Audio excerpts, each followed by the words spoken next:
Ludmilla parted ways with Amelia, who was to join the servants' hall. Making her way up the central aisle between the rows of seated nobles, Ludmilla came before Baroness Wagner, who was seated at the head table, which was raised to overlook the chamber. "Welcome, Lady Zaradnik," she smiled in greeting. "I'm delighted that you were able to join us." "The pleasure is all mine, Lady Wagner," Ludmilla replied. "I was not aware that there would be so many attending when the invitation arrived this morning." The warm smile on Baroness Wagner's face faltered, and the warm tone of her voice turned somber. "You will have to forgive me for going about things the way I have," Lady Wagner said. "It was necessary. I believe you'll understand why once we get started here. Countess Corlin has reserved a seat for you beside her. Please, make yourself comfortable." 2 sets of long, ebony dining tables had been arranged parallel to one another, running lengthwise along the hall. Going by the number of nobles in attendance, Lady Wagner could have probably entertained her guests in the more personal setting of her dining room, but, for some reason, she had chosen not to do so. Clara was seated at the front of one of the tables, with Baroness Garnier across from her. Aside from them, it appeared that nearly all of the nobles in the duchy were present. Most prominent among them was Countess Jerzn, who was seated with all 5 of her direct vassals, 4 women and a young man, who all held baronial titles. Count Volkenheim was present as well, seated with 2 independent baronesses from the western half of the duchy. Ludmilla's mind worked to name them all, but she could only recognize the women in attendance from past gatherings. "Where is Baron Hamel?" Ludmilla asked after she made her greetings and seated herself beside Clara. "He's out in his domain this week," replied Clara, "so he said he couldn't make it." "That shouldn't be the case though, he's not half a day away from the city. It's too bad. He would have probably liked to see the dragons." "You knew about them before they arrived?"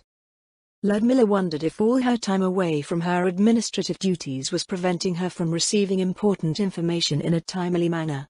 She never had a good ear for political matters in the first place, and her mounting responsibilities were certainly not helping her stay on top of things. "No, I was just as surprised as anyone else," Clara replied. "With all the preparations we've been making for the official announcement in a few weeks, however, I suspected that there might be more coming to impress upon new visitors the majesty of the Sorcerer's Kingdom." "That's right," Lady Garnier agreed. "The short-term policies set forth by the royal court have been pushing all of the territories along the major trade routes to bring their presentation to a higher standard. The worst sections of the highways have seen refurbishing. All of the villages and towns along them have been cleaned up and will be in full celebratory decor when the announcement is made and trade resumes. The city, especially, is being scoured clean and all the buildings are having their exteriors fixed up." "What does that have to do with dragons, though?" Ludmilla asked. "Do you mean to say that they were flown in to just look impressive when traffic from the Empire begins to arrive?" "That sounds about right," Clara nodded. "The Baharuth Imperial Guard has a contingent of air cavalry with hippogriffs and griffins. I've heard that some places use other beasts, such as wyverns, as well. Dragons patrolling the skies above the royal capital of the Sorcerous Kingdom is a clear display of superiority and presents unapproachable levels of prestige. The directives outlined by the royal court are clear. The capital duchy is to be the crown jewel of the Sorcerous Kingdom, a peerless bastion of power, wealth and majesty for all the world to stand in awe of." The excited energy that was carried in her voice had not diminished since the duchy's nobles had been set on their course after the announcement of the Empire's submission to the Sorcerous Kingdom to the gathered nobles in the royal villa. It was an event that very much tickled the sense of pride that many of the nobles of the interior nursed within themselves. Though it was something that she could understand if she thought about it, being raised in the coarse borderlands appeared to create a sense of distance between her own sensibilities and those of the others. The muted conversation around the hall diminished and ceased as Baroness Wagner rose to her feet at the front of the room. She swept her gaze over the assembled nobles before she spoke, her voice filling the well-crafted chamber. "I must first apologize for taking time out of everyone's busy schedules with the coming proceedings." She lowered her head slightly, "but there is an urgent matter that needs to be addressed by the nobles of Iranthal, something aside from the current preparations underway throughout the realm." Leanne's voice was uncharacteristically tense, her face grim. She ran her hand slightly over the pure white tablecloth in front of her for a moment before speaking again. "I'm sure most of you have guessed what this is about," she said, considering who is not present. Those of you with better ears and eyes than my own should already be very well aware of the issue at hand.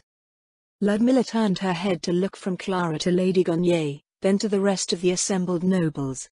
All of them held similarly grim expressions to Lady Wagner's. None looked to harbor the same uncertainty that encroached on Ludmilla's mind. She resisted the urge to look around, trying to recall the faces and names of those in attendance to figure out what was going on. I assume this hall is warded against espionage? Countess Jessen's voice rose from her table. Yes, Baroness Wagner replied. The daily business of House Wagner is run from this office, as are the executive operations of all of our merchant companies. It is guarded from regular spying and warded against divination magic. With a nod, she seated herself at her table, ceding the floor to Countess Jessen. The aged matron's heavy black dress unruffled as she rose, and she cast her stern, brown-eyed gaze over the assembly before speaking. Then I'll get straight to the point, Violette Jessen said with a clear voice. House Fassett is currently undergoing a succession dispute. Most of us have seen Jacqueline Fassett representing her late father's title in recent weeks.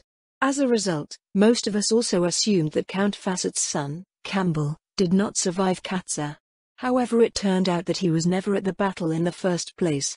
2 weeks ago, he came out of hiding and has since then gathered his supporters from around their territory in order to remove his sister from power. Does the royal court know about this? Someone asked after the brief summary. I don't know, Countess Jessen admitted.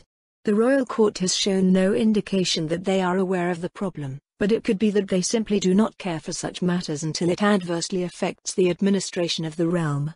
I may have been appointed to the royal court as an advisor, but, in the past few weeks, I've only come to accept many of their ways as inhuman. My role has mostly been to assist as an interpreter between the royal court and the House of Lords. Their actions are not driven by the same motives as one might come to expect from one of our own, and they certainly do not care for our politics. Campbell is the legal heir, Count Volkenheim said. If he brings the matter to the royal court's attention, shouldn't it be easily settled? That is a question I might have expected out of Zaradnik, Countess Jessen scoffed, but definitely not from a member of House Volkenheim. Are you truly so ignorant of your neighbor? Ludmilla blinked as she was brought up in a way that did not sound very flattering. It did not help that she was indeed entirely ignorant of what was being discussed. Count Volkenheim seemed to understand the meaning behind the Countess' derisive reply, however. His lips formed into a thin line as he flushed slightly, nodding a few times in understanding. So you're implying that any direct investigation by the royal court will bode ill for us all? That's exactly what I'm implying, returned Countess Jessen. The late Count Fassett may have been able to evade the oversight of Lord Rathenmuir, but his legacy will not escape the notice of the Prime Minister should they attract her attention. I assume no one is so naive as to think that the only one complicit was Count Fassett himself. Count Volkenheim turned his head to look up at the arched limestone ceiling. Several seconds later, he turned his gaze back down again to address Countess Jessen with a sigh. So neither Campbell nor Jacqueline Fassett will request the arbitration of the royal court, Count Volkenheim said, out of this same fear. If the royal court performs a full investigation of the dispute, it will uncover all of House Fassett's shady practices. Still, this is the responsibility of House Fassett alone. Are you certain that the outcomes of a royal intervention will affect us as well? The probability is high. Countess Jessen's voice carried no hint of uncertainty. Even if it was not, it's still an untenable risk. At least 2 members of His Majesty's cabinet have openly expressed discontent with the allowances provided by the laws which were adopted from Reichstag. It is not unreasonable that they would use House Fassett as justification to make amendments, or do away with our laws entirely. A murmur swept through the assembled nobles. These laws included the ones that ensured the rights and protection of the nobility and how the realm was governed as a whole.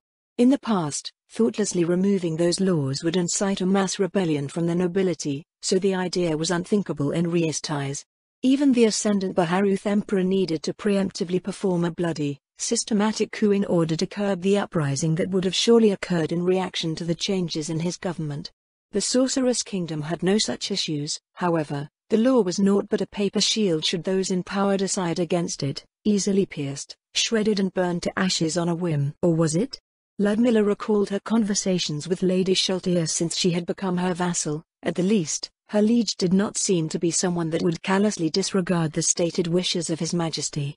The only other members of the king's cabinet that she had personally interacted with were Lord Mayor and Lady Aura, who both seemed like reasonable enough individuals as well, despite their apparent age.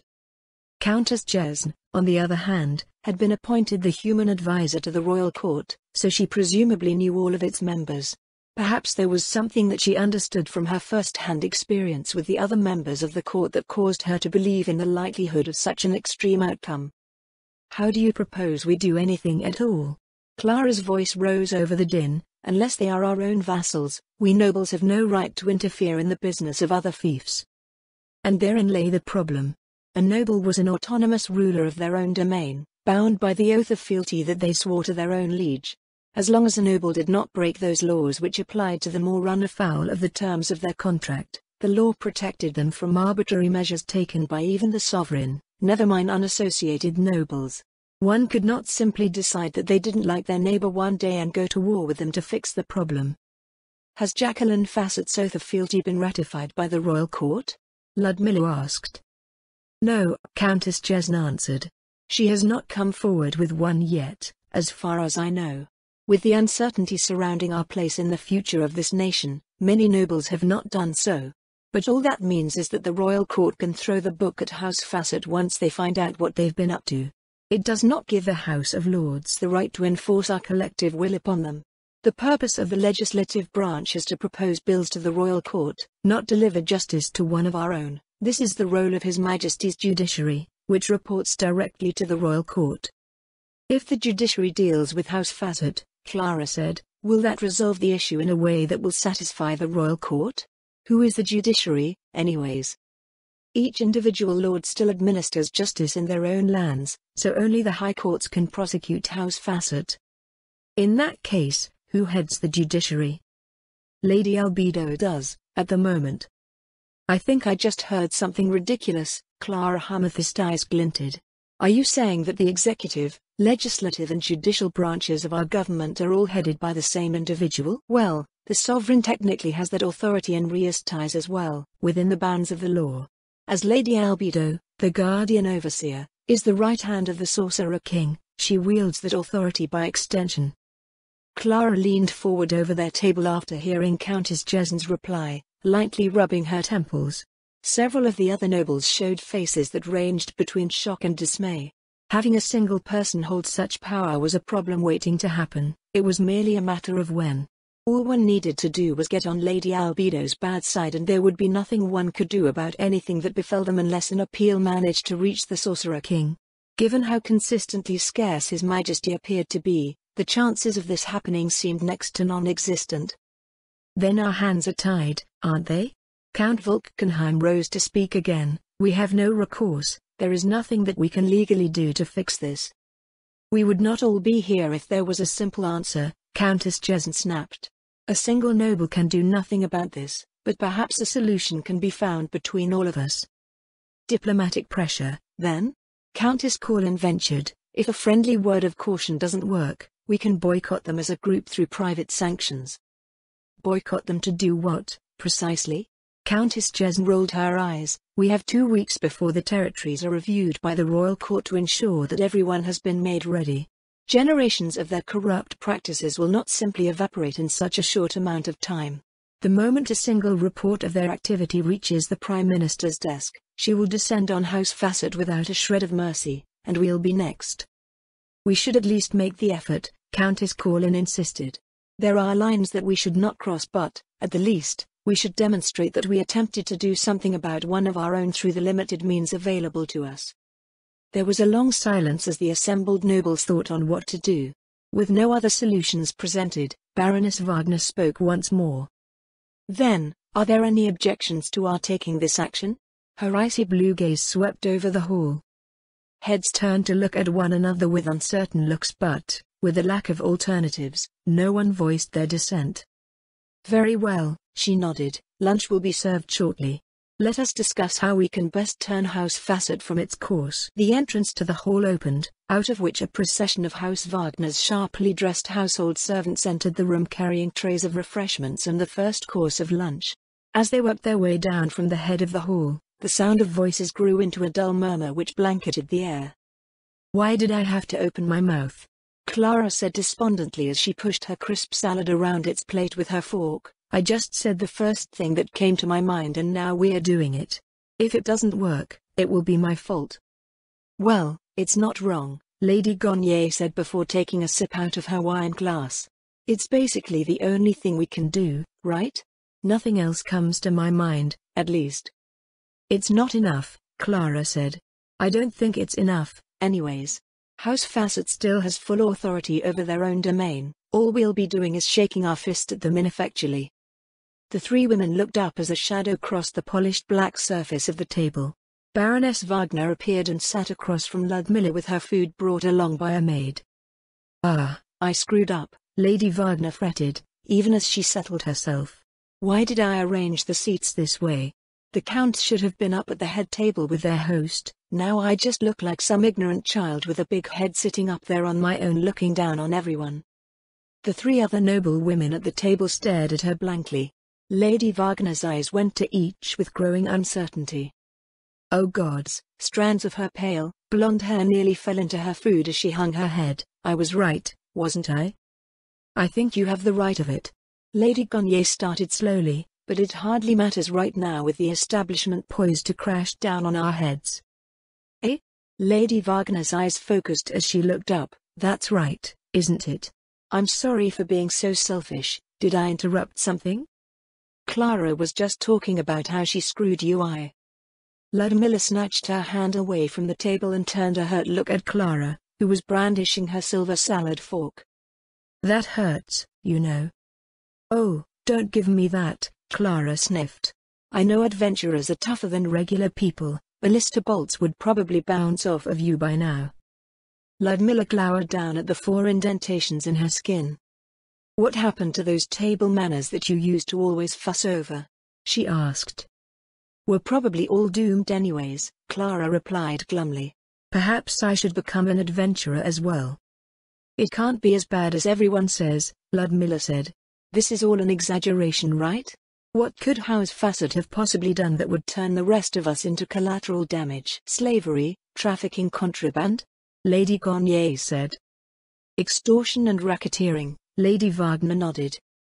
"Conspiracy against their fellow nobles in the duchy," Clara chimed in. Ludmilla slowly turned her head to each noblewoman at the table as they spoke. She felt her mouth work silently as she absorbed what they had said. This is surely some sort of joke." Her eyes went back and forth again between each of them. No. No. How is this possible? They swore fealty to the king. They were nobles of Riestais, subject to the same laws as we. Lord Rettenmuir would definitely have not allowed all of that to happen. "I know for a fact that you've heard that this is not the case," Clara said flatly. "Yes," Ludmilla replied weakly, "but I thought they were just vague, unsubstantiated indiscretions at best, not this flagrant violation of crown laws that should have definitely drawn the notice of the court."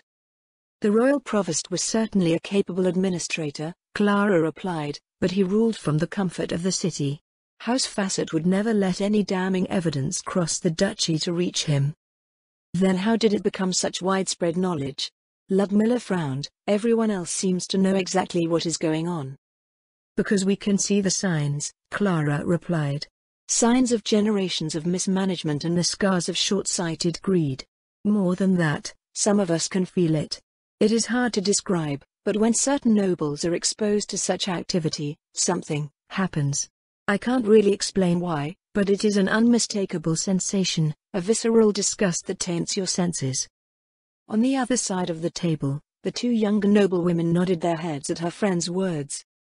"Warden's Vale is too far removed to sense any of this," Clara continued. "Your only connection to the rest of the realm is through short, periodic trips on the Katza River, so it's hardly surprising that you weren't aware of any of what had been going on. Your reaction was recognizable enough, though. House Zaradnik has always been adamantly austere when it comes to observing the order of the realm." "I'm still not sure I can believe this," Ludmilla said with a quaver in her voice. "If you all sensed it, then why did no one act until now?" "It is because we are nobles that we cannot act," Clara explained patiently. The duties of a frontier noble and the remoteness of their fief spares you from most of this. If the nation is invaded by demi-humans or monsters, you deal with those threats directly, killing them, chasing them away or deterring them from encroaching upon the borders. The problems that arise in the interior are mostly created by others of our kind, and are not so easy to remedy through force. Of course, sometimes, demi-humans sneak in and criminals like bandits and smugglers can have a lord's justice enacted upon them, but, by far, the largest problems come in a form that is not so simple to deal with. One moment, Count Vulcanheim will certainly lend credence to this. Twisting in her seat, she signaled to one of the footmen attending the room. He immediately took notice and quickly strode over, bowing respectfully before standing straight to await Clara's instructions. "Inform Lord Vulcanheim that we would like to speak to him," Clara said. "Sooner, rather than later." The footman nodded in acknowledgement, turning to walk away around the aisle. After raising a crystal goblet filled with sparkling rosé to wet her throat, Clara continued her explanation. "If we arbitrarily act against another noble outside of our jurisdiction, then we ourselves would be breaking the law. If Overlord operates in such a manner that does not give others just cause to act, our hands are tied.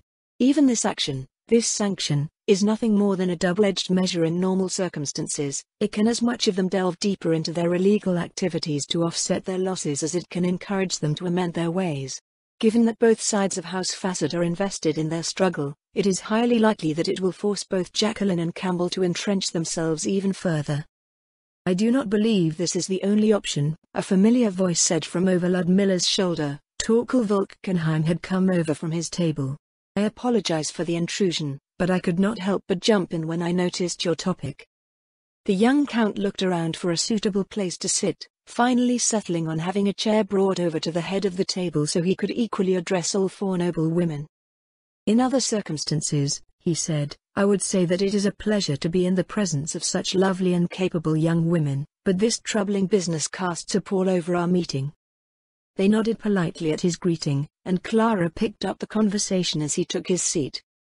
"You were saying something about sanctions not being our only option, Lord Vulcanheim?" she asked. Yes, I did." He nodded. "We were discussing a similar outcome at the other table, trying to puzzle out if there was another way to resolve this crisis. With the collective will of the House of Lords being delivered in the form of harsh sanctions, a defensive reaction would almost certainly be the response. I proposed that we give them another avenue to choose from." "Carrot and stick," Lady Wagner surmised. "You propose to give them a more attractive option in the face of a plainly belligerent one." "Just so." Count Vulcanheim smiled at Lady Wagner's immediate comprehension, "but not only that. Whoever accepts our offer will receive our support in their bid for the succession, and they will be beholden to us from that point forward, after which we can nudge them in the right direction." "But in that case," Clara said, "they will either both refuse knowing that we will gain influence over them, or they will both accept out of fear that the other will gain an insurmountable advantage. What happens then?" "If they both refuse, then we will proceed with our sanctions," Count Vulcanheim answered. "If they both accept, then we will settle the claim through arbitration. I know, it will probably not be that pretty." Countess Jesn laughed in my face when I put forward the idea. He glanced over at the other table for a moment and lowered his voice, "but that sour old goat is almost certainly made entirely out of the sawdust that comes out of her mills." "Her reaction is not entirely unwarranted," Lady Wagner said.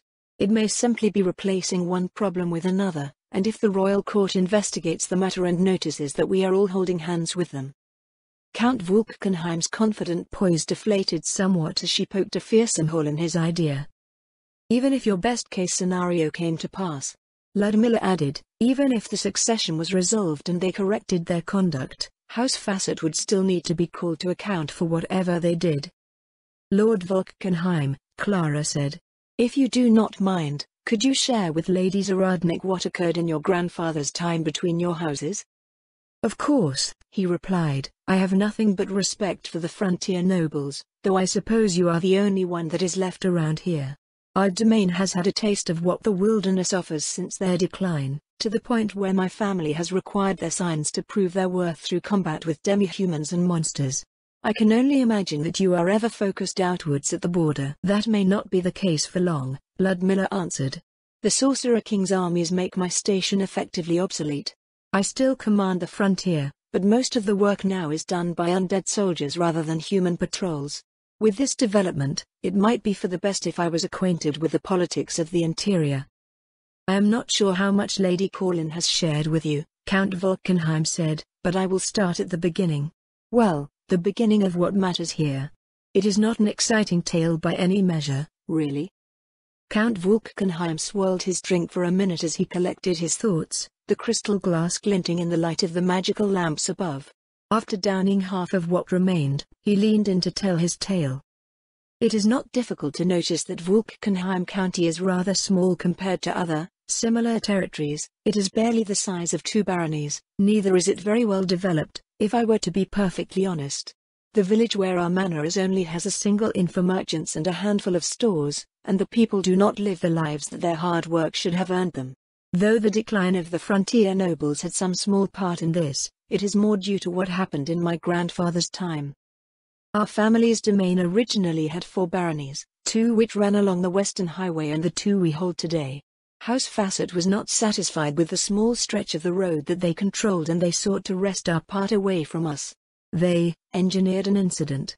The previous Count Facet married one of his daughters into House Volkenheim, to the younger brother of my grandfather, who was granted one of the baronies along the highway to administer. We did not know of House Facet's disposition back then. Or maybe that is just when they began the fall into their current state. My grandfather simply thought that it was a friendly overture to seal an amicable relationship between our 2 houses. But then that woman who married my granduncle began to twist everything about him. Under her influence, he changed, for the worse. My grandfather tried to reason with him, but everything he said seemingly fell on deaf ears, so twisted my granduncle was around the Facet woman's little finger. Within the first year of his marriage, my granduncle implemented several policies that were poorly thought out or even plainly greedy and harmful to the people. By the 3rd year, his barony was clearly in bad shape. Bandits and highwaymen were rampant and there were rumors of other shady groups entrenching themselves there. It was then that my grandfather decided to end the problem and strip him of his title, but, for the love of his dear brother, he had waited too long. House Facet was well ahead of him by that point. When he arrived at my granduncle's manor, my grandfather instead found a crown prosecutor waiting for him. He was sent to trial in Rantel, accused of abusing his powers, mismanaging his domain, and flouting the contract between himself and King Ramposa. With House Facet and all of their well-placed witnesses, he could not defend himself adequately from the charge. Even the provost at the time was also in House Facet's pocket. The court's verdict was that my grandfather was unfit for his duties and he was stripped of half of his titles for his corrupt acts and the failure to uphold his obligations. Both of those baronies taken away were to be awarded to House Facet so they could properly oversee them, but the king in the end decided to grant one as a title to an unassociated noble who had risen through service elsewhere. The damage was done, however. House Facet now had control of a huge stretch of the Western Highway, free to exploit it as they pleased, along with their newly acquired barony. My granduncle died of an accident shortly after that, and my grandfather died a broken man, leaving what was left of our impoverished county to my lord father. The provost stationed in Rantel continued to work for House Facet, and retired to the royal capital decades later a wealthy man. Lord Rettenmuir was appointed in his place shortly after. In the silence that followed, Count Volkenheim drained what was left of his glass and returned to his table without a word. Now do you understand what House Facet is? Clara's voice held a tinge of anger following the recounting. Lady Zaradnik, are you all right? Lady Wagner's voice came from across the table, jarring Ludmilla from her thoughts. Her unfocused vision sharpened and she saw Baroness Wagner looking back at her with a worried expression. Clara and Lady Gonye were looking at her the same way as well. Ludmilla was uncertain what sort of face she was putting on, so she looked down at the table instead. There, over her murky reflection, she found that her hands had turned white, gripping the wooden table so tightly that her fingernails were leaving marks over the polished surface. She slowly loosened her grip, but now all the tension had nowhere to go. Hiding her hands under the table, she flexed and unflexed her fingers and, finding that it didn't help at all, she forced her hands to rest on her lap. I'm all right, she answered tersely. I'm all right? There's no way I can be all right. Ludmilla swallowed before speaking again as emotions continued to roil around somewhere deep inside her. "I'm sorry, I must excuse myself," she said as she rose abruptly. "Please, let me know what is decided upon later."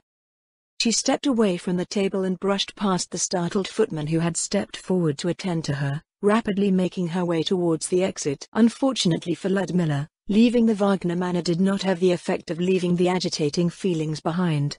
As she walked along the street, she glanced over her shoulder several times wondering if there was a dark cloud following her, but the bright afternoon skies only returned her foul mood with indifference.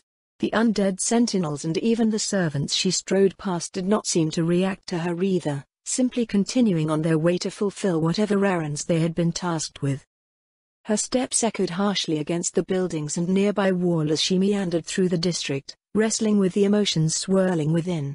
After Ludmilla had gone a quarter of the way around, the sound of a second set of distant steps joined her own. "My lady." Amelia's voice called out from behind her, "Please, slow down." Ludmilla's furious pace faltered, the realization that she had simply left her lady's maid behind dampening her feelings for a moment. The steps settled in behind her, but Amelia remained silent as she caught up and followed. "I suppose I should thank Wagner for letting you know that I stormed out like that." Ludmilla was still having trouble modulating her voice. "No, my lady," Amelia replied. "I felt something, and left the servants' hall to see if there were any problems, only to find out that you had left. If I may ask, my lady, is something the matter?" "There is," Ludmilla said. "I heard something that did not sit well with me, and now I feel I lack a proper way to describe it. It is like a disgusting, oily film that has coated me from head to toe, within, anger that rises from somewhere that threatens to set it all aflame." It felt so real that she had to constantly fight to keep from unconsciously jacking her skin and hair and, being unable to cast it away, she could only walk along as her skin crawled. She wondered if she was going crazy. Anyone that heard her description would certainly believe it to be the case. "Is it magic?" Amelia asked. "Did someone cast a spell on you? Maybe you should visit the cathedral." "I don't think so," she replied. "Threatening or casting hostile magic on others is a criminal act. No one would risk doing so in a hall full of nobles." Or would they? The sprinkling of questionable actions that she had heard about over the weeks, finally culminating in Count Volkenheim's tale, was now casting the shadow of doubt on everything. None of the others seemed so affected. "At any rate," Ludmilla continued, "Lady Corlin said that it had something to do with being a certain sort of noble, but what she described is only half of what I am feeling right now. She said nothing about this, Aya. Perhaps they felt the same way, but have become accustomed to managing it." Ludmilla was already shocked into disgusted silence long before the end of Count Volkenheim's tale. She was barely able to parse any of it, not the motives, nor the methods or the outcomes. It did not help that the haze of anger had painted her vision white as his account reached its conclusion. She understood each individual point in the story but, for the life of her, she simply could not understand why they would do it, or how House Fassett could even bring themselves to act in such a manner. It flew in the face of everything she had been raised to believe by her family, friends and mentors. Even more so than that, Ludmilla's irrevocable sense of duty, impartial justice and unflinching fortitude was something that was etched into her soul. It was her very existence, and what she had heard was anathema to her. "You are stronger than they are, my lady," Amelia offered helpfully. "Maybe it's like how those who are more established in their craft or more advanced as an adventurer express their abilities more clearly. At least I think that's what happened to me. When it happened to you, it roused me as well. We should know for sure if we check the staff in the manor." Amelia's suggestion seemed reasonable. Ever since Lady Sholtia had brought her to the realization that she had these abilities, her continued experimentation surrounding the application of them had opened her mind to the idea that such abilities were actually a common thing in the everyday lives of the people, that they had long since incorporated them to the point that it seemed natural, and only overtly supernatural feats were considered special. The sensations continued to follow her even after she had rationalized and framed them in a tentative manner, however. Cutting across the front of the royal villa and through its pristine gardens, they were back in front of her manor in a matter of minutes. Ludmilla stopped to look at the two Death Knights keeping watch over the entrance. When Amelia mentioned that it might have been an ability that spurred her from the servants' hall of Wagner's manor, She thought her two undead footmen should have come running straight to her through the same ability. They had been with her for as long as Amelia had. On the other hand, Lady Shaltier had mentioned that the undead were immune to mind-affecting abilities, so it was entirely possible that, since it was driven on strong emotions, that the Death Knights were simply not affected. A wide-eyed terror appeared immediately after one of the footmen opened the door. "My lady." She came forward worriedly. "Are you all right?" Behind her, the Lynham sisters poked their heads out into the hall. Did everyone else feel that as well? Ludmilla decided not to dance around the topic. They would know what she was referring to if it had happened. "No, my lady." Tara shook her head. "The Lynham sisters and I felt it, but Terence and Rodney were out on errands and did not come running back. If I may ask, what happened, exactly?" That her human footmen had not been affected did not come as a surprise. They had been hired while she was away and worked in the city exclusively. Ludmilla barely saw them, so there was little time to develop any sort of connection. She was simply their employer and nothing more. She wondered if the receptiveness of her vassals could be used as a gauge of loyalty, or if it was simply a matter of time before she established her authority over them. "I received some unsettling information," Ludmilla said. "I believe it is something that needs to be addressed soon, but I am not sure how." "I see," Tara said. "I figured it had something to do with Baroness Wagner's lunch. It ran far longer than a simple meal between friends." "It is still ongoing," Ludmilla told her, "but I could not stay. I was unable to handle any more of what I had learned there. If you need some time to yourself, my lady, I can postpone our afternoon meeting." "No," Ludmilla immediately answered, "I cannot afford to fall behind on my work. More and more things keep appearing to demand my attention. Lutzi, check the letter room for messages." "Yes, my lady," Amelia said and stepped into the office nearby. Ludmilla attempted to refresh herself in her solar by taking a bath, but the disgusting sensation she felt over her did not wash away so obligingly. She returned to the main floor of the manor in more comfortable garb to see if she could get some work done. Even leaving the meeting at the Wagner Manor early, there were scant few hours left in the afternoon to catch up with her administrative duties in the drawing room. Settling into familiar routines and organizing her thoughts did not help her mental state in the slightest. What had manifested during lunch remained with her even as she focused on her work. Amelia appeared 30 minutes after Ludmilla had started, carrying in the tea set upon its familiar silver tray. Ludmilla glanced to the side and saw that her maid still wore the same look of concern that she had on the way back to the manor. Ludmilla leaned back on her chair, letting out a sigh as she watched Amelia prepare tea. "Am I still doing it?" Ludmilla asked. "It? Oh, yes," Amelia replied. "It's a very odd feeling, my lady, even now that I know what it is. Unlike your usual fortifying influence, this is quite agitating." Ludmilla had shared a few of her findings with her lady's maid in weeks past. As limited as it was useful to have someone close to her that was benefiting from the effects of her abilities to provide feedback, unlike the generally tight-lipped undead in her service that were also sometimes beneficiaries of her abilities. For Amelia's part, she had not even questioned that it existed at all or thought it was out of sorts. If anything, it only added to her maid's impossibly lofty image of her. "I need to get this under control somehow," Ludmilla muttered. "I must be inconveniencing everyone with this. Are you even going to be able to sleep through my constant prodding with this ability?" "Well, we can hardly blame you, my lady," Amelia straightened from her work as she replied. "If it is something to do with what you are, being in the service of a great noble is something that any of us would desire. Countess Corlin hasn't described this problem, though. Her own abilities are more normal. They could even be overlooked if you didn't know what was going on." "Perhaps it's not the same, my lady." Amelia set the teacup down in front of her with a loud clack, which made her wince. She raised her hand in front of her face in bewilderment. "Apologies, my lady," she frowned down at the table. "I don't know why I put the cup down so roughly." Ludmilla had a pretty good idea. Her ability, which was agitating her subordinates, was giving them a taste of what she had been feeling since lunch.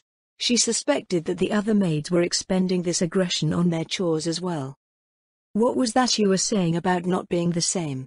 she asked Amelia. "Oh, yes," Amelia looked away from the cup back to Ludmilla. Since you mentioned Lady Sheltier told you that it was the ability to command, perhaps it's related to martial vocations? Everyone knows that frontier nobles are different somehow, but, until I came into your service, I didn't truly know what is meant beyond people simply saying so. So rather than look to other nobles for comparison, Ludmilla said, I should look elsewhere for my answers? Yes, that's exactly it, my lady, Amelia replied. In the old stories, frontier nobles led their retinues and armies to defend the nation from threats, demi-humans, monsters, bandits, and even waged war on other human territories. You were also strong enough to be an adventurer, which is not something most nobles can claim. Rather than the soft nobles of the interior, you might want to look to great captains and generals. To the stories of warrior kings and marcher lords, everything that I've seen of you appears to point in that direction. The great houses of Reesties have long stopped being marcher lords, Ludmilla muttered, even though they still fashion themselves with those titles. I agree, my lady, Amelia nodded. They are no longer the same as what their titles originally demanded from them. I've heard that the legions of the Empire have fighting nobles in their ranks. They might be the most promising lead? So, Ludmilla smirked. In the meantime, I will have 4 inexplicably angry maids buzzing around the manor like disturbed hornets, controlling a bunch of undead. Gods know what will happen to me bottling these feelings up until I can arrange a meeting with one of those rumored imperial nobles. Amelia momentarily made a strange face at Ludmilla's words before clearing her throat and wiping the expression away. Then, Lady Sheltier? She asked. It may be improper to request an audience with your liege for such a strange issue, but if I meet with her, I would definitely have to explain why it is happening, Ludmilla replied. Amelia's confused expression prompted Ludmilla to explain further. The House of Lords is attempting to resolve the source of this issue without the intervention of the royal court, she told her. Are things really that bad? Amelia asked. To be honest, I don't know, Ludmilla admitted. Lady Sheltier has shown me so much patience and favor that I cannot help but feel that the other nobles' perception of the king's cabinet to be at great odds with my own experience with their members. Even Lord Mayor and Lady Aura do not seem like such fearsome people. But the inner nobles are more well attuned to politics than I am, and are most likely better at reading others in these matters. Countess Jesn has navigated the intricacies of this realm for longer than both of us combined have lived, and she holds an advisory position on the royal court besides. Surely there's something that she sees that I do not. Then it is a choice, Amelia said. A choice between the trust that you hold in your liege, and the will of the House of Lords. Ludmilla stared at her maid. Amelia's decisive tone was entirely out of character to her usual complimentary demeanor. Apologies for the presumption, my lady, she bowed, but I feel that this must be said. As your faithful lady's maid, wherever you lead, I will follow. I trust that my lady will make the right decisions, and I will do whatever I must to assist you in your duties. I know that this is rarely the true relationship between liege and vassal, but shouldn't it be that way as well? Her lady's maid collected the lukewarm tea that had remained untouched throughout their conversation. Setting everything securely back on the silver tray, Amelia walked away towards the entrance of the drawing room. Thank you, Amelia. I am at your service, my lady.